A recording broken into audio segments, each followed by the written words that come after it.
I'm going to talk about justification and motivations. So I think all of us, we don't have to be educated on this. You wake up in the morning with a sense that you as a person and we, mankind as a group, have a teleology. So we have a purpose and we have ends. And that if you as the individual achieve those ends, you are moral, and that you will, to some degree, achieve the good life. This is recognized in all the major religions, and it goes back in the pagan European world at least to Aristotle, because he has volumes dedicated to what the good life is and how to achieve it. And in that sense, it's all about the rights and duties of the individual to himself, his family, and his society. What it means to have friendship, what your personal moral obligations toward in regards to your own behavior, all of these things. And that is really a good place to start, I think, for why we're doing what we're doing and what we're trying to accomplish. So we wake up in the morning and we look at our society and we say, this is not good. These conditions are not helping us achieve our ends. These conditions are actually encouraging us to stray away from our ends, and they are preventing people from experiencing the good life. And if some people, maybe even yourself, maybe you have achieved the good life, maybe you've got a happy family, you're prosperous, you're healthy, and you're not engaged in a bunch of moral turpitude. Maybe you are achieving all these things, but you can look right around the corner, or you can look at other members of your family, you can look down the street from you, or you can look at the behavior of your political representatives and see that even if you personally are doing well, the society is rotten to the core. I don't think most people would have much of a disagreement with that, with my claim that I just made there. So what we do from there is some of us will say we need to fix these problems. We will say that either we have a personal interest in fixing some of these social conditions so that we can then succeed, or we'll say, I'm not too much concerned about myself, but I want to sacrifice my life, my energy. I want my purpose to be improving social conditions for others so that they can achieve their ends and live the good life. And that can be, like I said, that can be articulated in the religious sense. You can talk about saving souls from hell, or you can say that we all individuals have a certain purpose. We need to get married, raise children. We need to be moral and ethical, and they need to be moral and ethical following us. We need to carry on our bloodlines. All these different things, you can put different things onto it, but this is, I think, a basic philosophical structure that you can add all these other things to. And so I'm trying to make it as ecumenical as possible to apply to as many people in different situations. Okay guys, you know I prefer to do one-take videos, but I'm rusty, so cut me some slack here. Something that I forgot to talk about is the question of, why do you need to worry about your society or your race, even bigger than society, or even your extended family? Why can't you just worry about your own self and take care of yourself?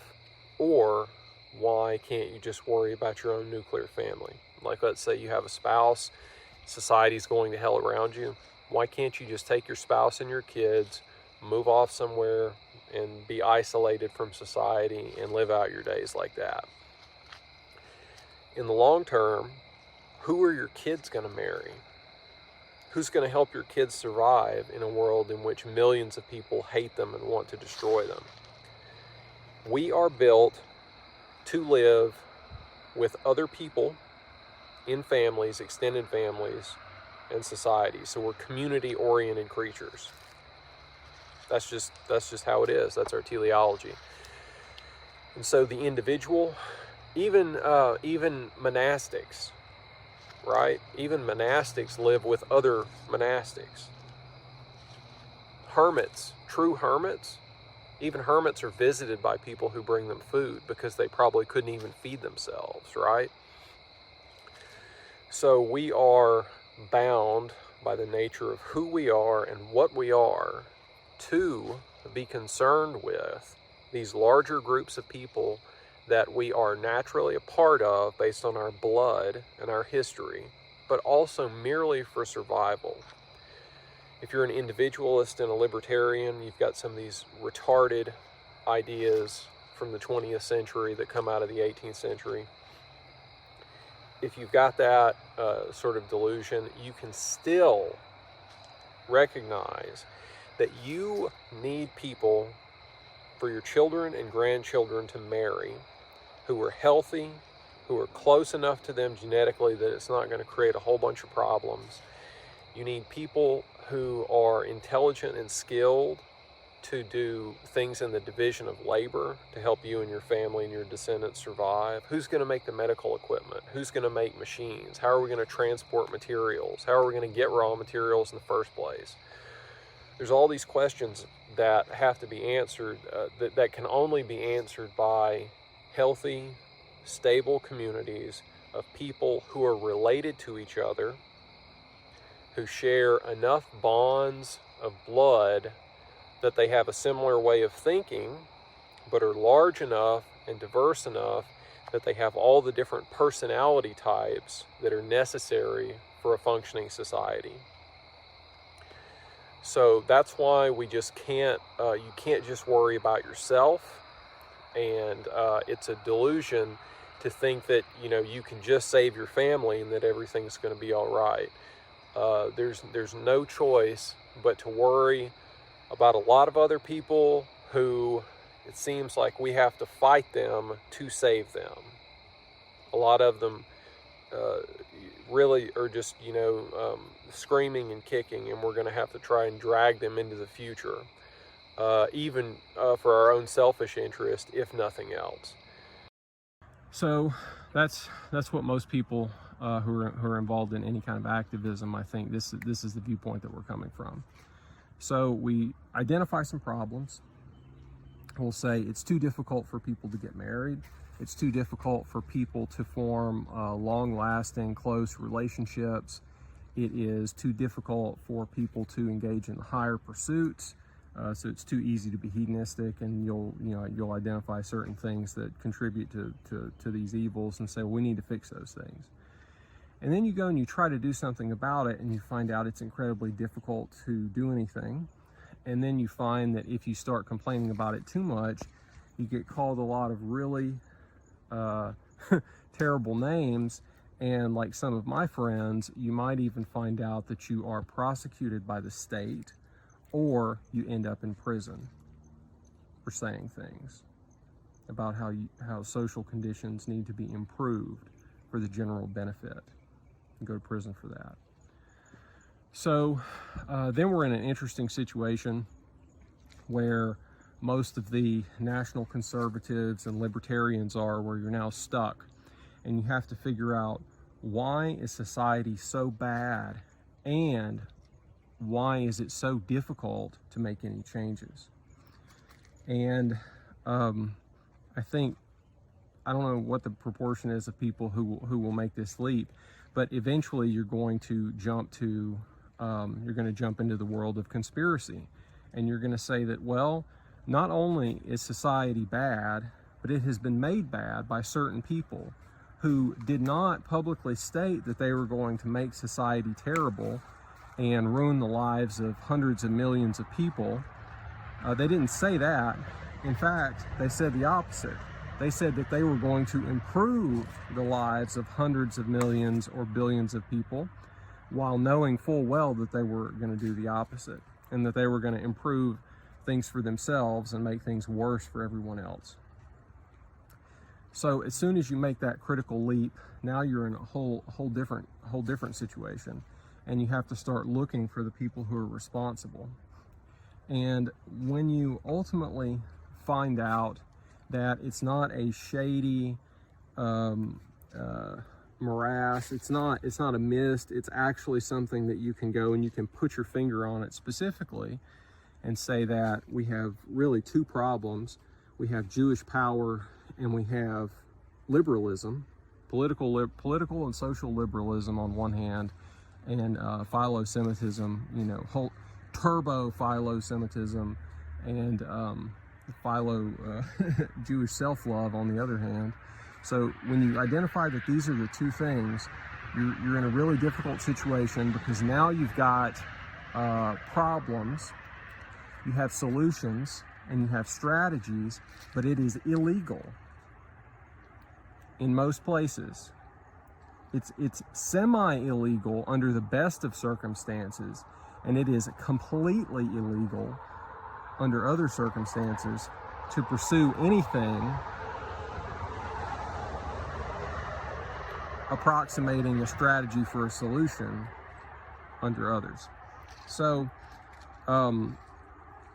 you then try to talk to people about these problems, and you say, well, I think that the Enlightenment's conception of personal liberty and freedom and democracy and political republicanism as republicanism as a political solution to social problems maybe isn't going to work.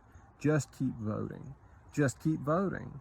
Everyone should vote. Everyone should vote a lot. Once you realize that's not going to work, and you start talking to people about that, you see that we've had 250 years of education for people to view that as the acceptable extent of activism.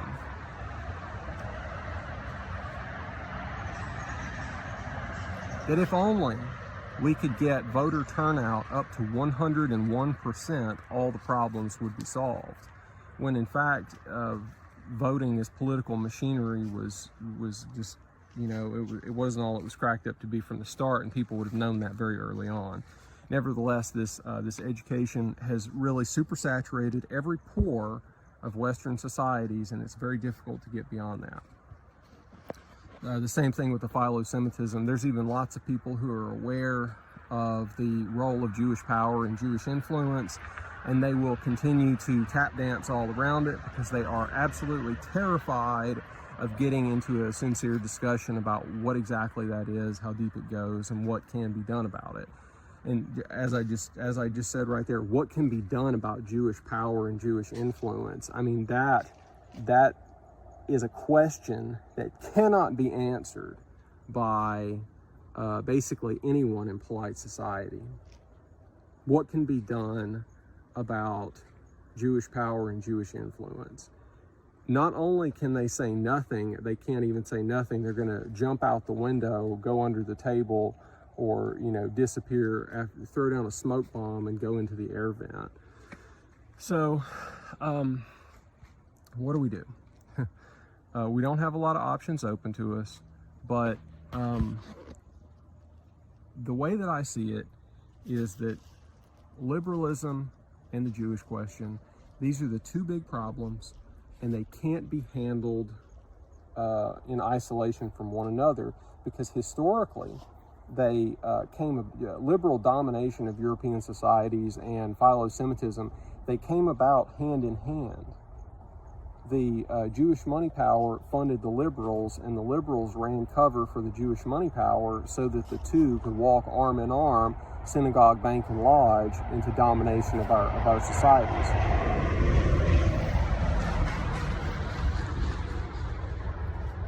Now, to roll it back a little bit to where I started, we see these social problems, we come up with solutions, and then we have strategies for implementing them, but we can't get anywhere because what it would take to fix our problems is related to things that happened in the first half of the 20th century, and before sometimes, but mostly the first half of the 20th century, and people say you can't do this because it's related to that.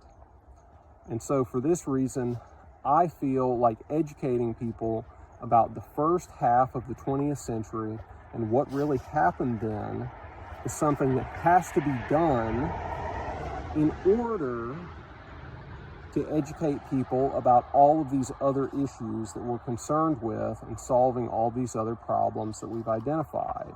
Because as long as the N-word and not the one that refers to Africans, as long as that N-word is able to shut down a discussion for somebody, you can't really have much of a conversation or educate them at all. And so for the people that can't be reached, you just got to forget about them. Move on. There's more people out there. If you have 10% of a society behind you, you can make a big change. And so for the other, 60, 70% who are just low functioning hedonists and, rabble and canaille and herd cattle and all that, forget about them. But we really have to concentrate on making a change with higher quality people and influential people. And I'm going to be honest with you, most of them have never been exposed to high quality historical revisionism.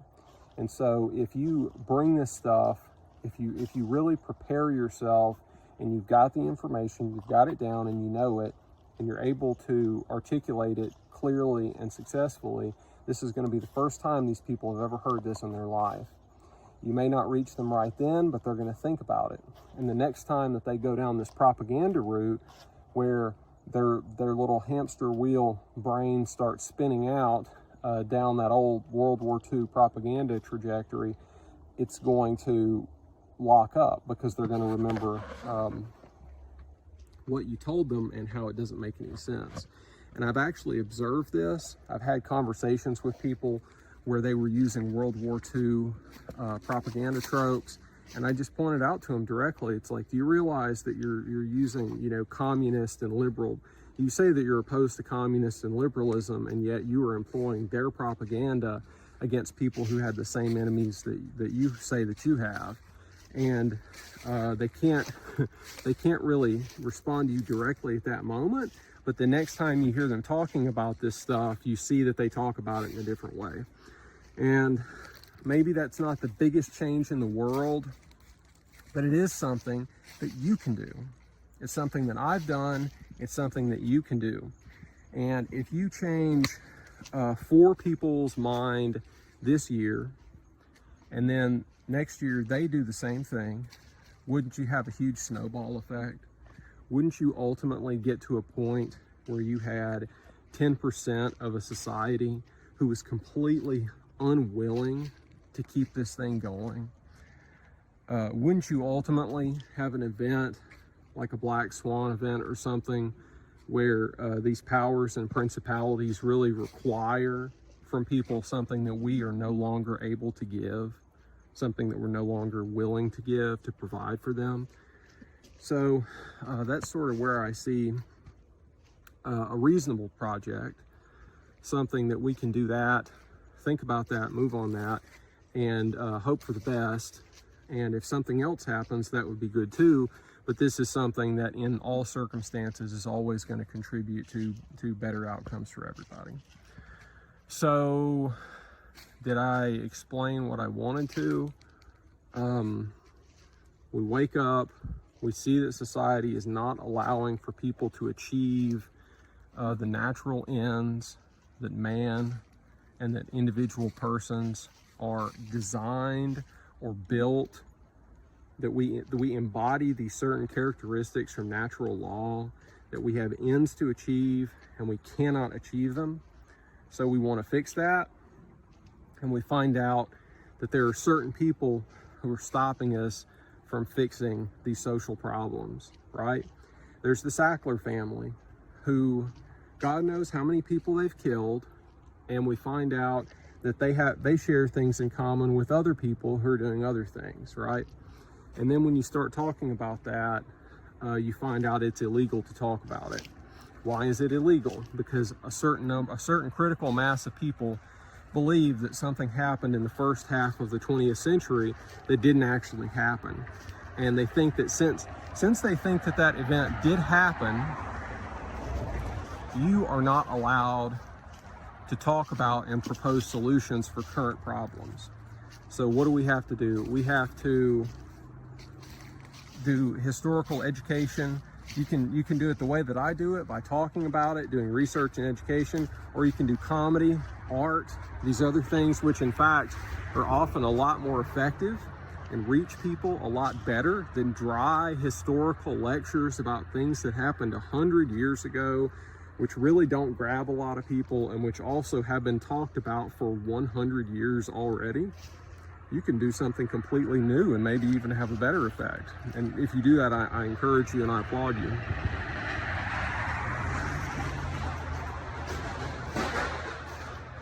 So these are my thoughts. Thank you for listening. And so like I said, I'm just trying to provide an ecumenical approach that will apply to a lot. It's just a way to think about the struggle. It's a way to think about the current state of the struggle. If you're not going to do things that are illegal and physically dangerous, this is sort of just the bare minimum as you could explain it to your family members or anybody on the street. I see that people are not able to achieve the things that they need to achieve by virtue of who and what we are. I want to improve social conditions. People are not allowing me to do it. I'm identifying the people that are holding me back, and then the hold that those people have on the rest of the society that gives them the right to censor me and stop me from implementing my solutions. So this is sort of like clearing roadblocks in order to tow a bunch of garbage out of the street so that the traffic can start moving again. Something like that. Thank you all for your wonderful, nice, beautiful comments and your encouragement that you've given me. Thank you to anybody who bought the book. I can't tell how many copies we've sold yet because it's on a delay. That book was a very long labor of love that I should have released 2 years ago or more, but instead of doing that, I did a bunch of other things that hopefully you'll be seeing soon. And I've also got 2 beautiful, healthy children, and God willing, I'm gonna have a 3rd child arriving in January. So thank you all for your support. Brothers and sisters in arms in this struggle, I love you all. Thank you, and we'll talk again soon.